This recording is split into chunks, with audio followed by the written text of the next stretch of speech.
바다가 돼요. 오늘 민서의 5분 책방. 간단한 줄거리 얘기해 주세요. 주인공 조한이의 이야기를 담고 있는데, 주인공 조한이가 좀 아픈데 그럼에도 불구하고 아토라는 동물인 돌고래를 만나게 돼서 아토의 꿈을 이뤄주는 내용입니다. 아토의 꿈이 뭐죠? 바다를 가보는 거. 종환이는 어떤 아이인데요? 조한이는 몸은 아프지만 그래도 한 거면 끝까지 하는 성격. 심장이 아파가지고 뭐 배터리 충전이 안 된다고 의사가 그렇게 얘기하죠? 그러면 종환이의 엄마 아빠 얘기를 좀 해줄까요? 일단은 종환이 엄마는 어렸을 때 돌아가셨는데, 종환이 엄마도 똑같이 심장이 아픈 병이 있어서 애를 낳지 않으면 살 수는 있겠지만 애를 낳으면 산모나 애랑 둘 다 생명이 보장이 없다 이렇게 얘기해서 아빠랑 약간 다툼이 있었지만 그럼에도 종환이를 낳았습니다. 엄마가 종환이를 낳고 자기 생명을 포기했죠? 그럼 아빠 입장은 어땠어요? 아빠는 애를 낳는 건 반대했어요. 그때는 종환이보다 엄마를 더 사랑했나 봐요. 그죠? 그 다음에 알토? 알토 맞죠? 알토도 엄마 아빠가 없죠? 아토. 아토도 알토야 알토. 알토야 아토야? 아토. 엄마 종환이랑 비슷하죠? 그죠? 이 돌고래에게 무슨 일이 있었는지? 이 돌고래는 이제 아토네요. 엄마 아빠가 어렸을 때 이제 돌고래 쇼 같은 게 있잖아요. 돌고래 쇼를 하다가 죽었고, 그래서 근데 이제 그때는 하기 전에 엄마는 되게 막 자기 얘기도 잘 들어주고 바다 얘기를 자주 해주는 사람이었고, 아빠는 되게 현실적이지만 그래도 아토에게는 잘해주는 아빠, 자상한 아빠였어요. 바다 이야기를 자꾸 돌고래에게 들려줬는데 돌고래는 그 조련사한테 같이 살고 있는 돌고래 쇼를 하는 입장이었잖아요. 이렇게 아토한테 감정을 이입해서 지금 현재의 삶이 바다로 나갈 수 없는 삶이잖아요. 그런데 민서한테 계속 바다를 얘기하는 엄마와 이 돌고래 쇼를 하면서 사는 삶의 안정감에 대해서 얘기하는 아빠가 있다면 아토는 누구한테 더 공감할 수 있을 것 같아요? 민서의 입장이라면? 아무래도 아빠가 제일 알 수 있는 게 바다를 가본 적이 없으니까 공감해줄 수는 없을 것 같아요. 바다를 가본 적이 없는데 선생님 생각에는 아토는 태어나기를 돌고래로 태어났잖아요. 돌고래는 원래 자연스럽게 바다에 있던 동물이니까 그 바다에 대해서 되게 명확하게 꿈을 꿀 수는 없어도 그 바다에 대해서 뭔가의 느낌은 가지고 있지 않을까 그런 생각이 들었어요. 그리고 종환이하고 아토가 막 대화를 나누잖아요. 조련사 아버지 종환이의 아버지의 친구한테 부탁을 해가지고 종환이가 아토랑 이야기를 나누고 막 이럴 때 되게 꿈처럼 얘기를 하잖아요. 서로 동물과 교감을 나누고 이런 장면에 대해서 민서가 공감하는 부분이 있었나요? 저도 약간 동물이랑 대화를 해보고 싶다는 생각이 들긴 해요, 가끔씩. 그래서 나도 저렇게 했으면 아토를 풀어줬을까 하는 생각이. 동물이 말로 언어로 표현할 수는 없지만 동물도 감정을 느끼잖아요.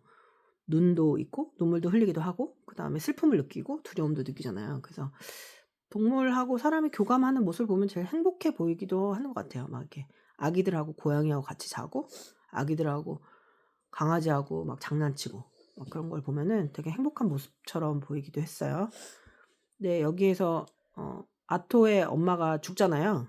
죽고 이제 아토는 되게 외롭게 살고 있잖아요. 아빠도 다른 동물원으로 가고. 그래서 종환이의 아빠가 활어 운반차. 활어가 뭔지 알죠? 그 살아있는 물고기들 횟집에 운반하는 차라서 이 아토를 데리고 가가지고 그 은정이라는 조련사와 이렇게 조력을 해가지고 바다로 옮겨주잖아요. 네. 그러면 이건 현실 입장에서는 이 돌고래를 그 물건은 아니지만 재산으로 생각하면 그 재산을 빼돌린 거잖아요. 동물원의 입장에서는. 그런 아빠의 행동은 어땠던 것 같아요? 은정이라는 조련사, 동물과 교감하는 은정이라는 조련사와 아빠의 행동에 대해서 얘기를 해볼까요? 그래도 이 책의 입장에서는 되게 잘한 일이라 생각을 하는 게, 이게 어떻게 보면 아토의 꿈이기도 하지만 종환이의 마지막 소원이었기 때문에 이거는 아빠 입장에서는 풀어주는 게 맞는 것 같지만 동물원 입장에서는 피해가 굉장히 크죠.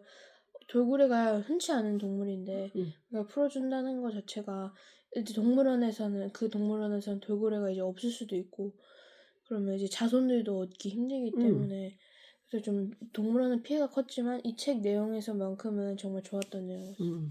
동물원 그러니까 인간의 법으로는 자기는 죄를 졌지만 돌고래의 법으로는 죄를 지지 않았다고 종환이 아빠가 얘기하잖아요. 그래서 인간의 법으로서는 내가 죄를 지어서 벌을 받겠다 이렇게 얘기하면서 동물원에 대해서 다시 한번 얘기하잖아요. 동물원은 동물이 행복한 곳이 아니다. 이거는 약간 그 긴긴 밤에 코뿔소처럼 이렇게 자기가 아니라 남을 위해서 자기의 시간과 사회적인 위치를 다 포기하고 희생하는 모습이잖아요. 그런 어른에 대해서 민서가 얘기해 볼 수 있을까요? 그때 긴긴맘에서 말했듯이 저런 어른의 그런 마음을 받고 저도 저런 사람이 되고 싶다 이런 생각이 들어요.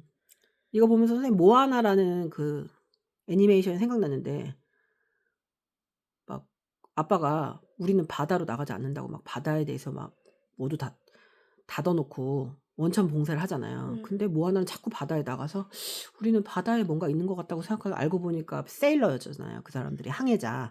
그러니까 자기가 피 속에 있었던 거를 이제 위험 때문에 그걸 가두고 안전함 속에서 살고 있는 사람이 있고 위험하더라도 그 길을 기꺼이 가는 사람이 있잖아요. 인생에 그런 선택이 없을 것 같지만 그래도 결국은 선택해야 될 때가 있거든요. 위험한데 내가 원하는 삶을 살 것인가.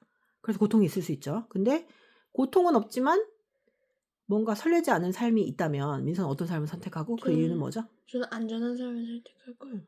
왜냐면은 고통이라는 것 자체가 얼마큼 수치가 돼 있는지도 모르고 그러다가 죽을 수도 있는 거잖아요. 그렇죠. 그건 죽을 수 있어요. 도박이나 같은 건데 차라리 안전빵이 제일 낫다. 안전빵이 낫다고 생각해요? 네.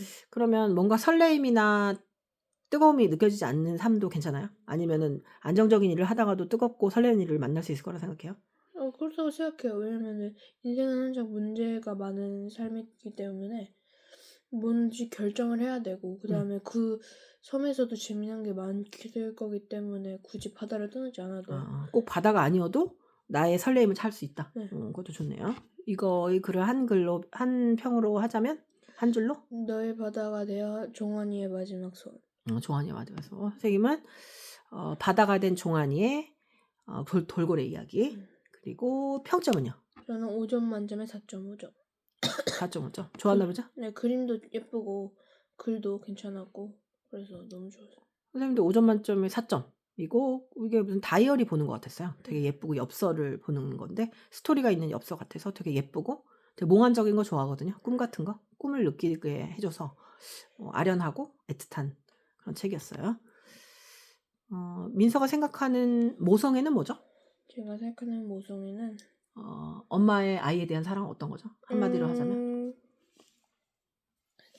내 목숨을 걔한테도 희생할 수 있다 이런 내 희생 목숨까지 정신이 줄 수 있는 사랑? 네. 그런 모성애를 가질 자신은 있고요? 아직 없어요? 네. 네, 그럼 안녕.